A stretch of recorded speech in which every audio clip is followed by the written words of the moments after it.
Good afternoon. Prime Minister Pedro Sanchez called China's trade imbalance with the European Union unsustainable this morning as he began a three-day visit to Beijing where he hopes to strengthen economic ties. Sanchez's visit is his fourth to China in 4 years as he seeks to position Spain as a bridge between Beijing and the European Union.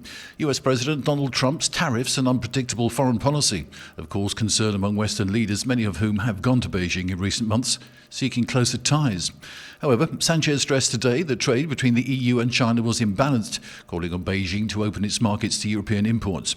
"We need China to open up so that Europe does not have to close itself off," Sanchez said during a visit to a Chinese university.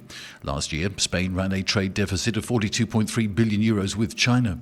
Sanchez is also expected to use the visit to attract new investors for the Eurozone's fourth largest economy and to gain access to China's critical raw materials. Around 1.2 million self-employed workers are facing a rise in social security contributions, with some set to pay €135 more per month from this year. The change mainly affects family collaborators and company-linked autonomos, and whilst the higher amounts may not be collected immediately, they will still be calculated and could be due later. The adjustment comes from a rise in the minimum contribution base, which will move certain groups into higher payment brackets, regardless of what they actually earn. The Ministry of Social Security has defended the measure, insisting that it's not a new decision, but the result of applying legislation approved back in 2022.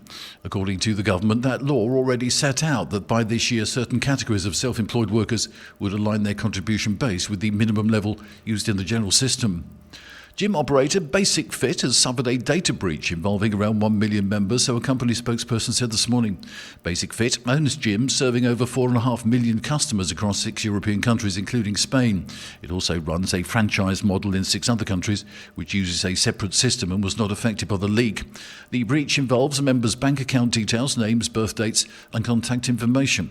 Basic Fit says the unauthorised access was detected by its system monitoring tools and was stopped within minutes.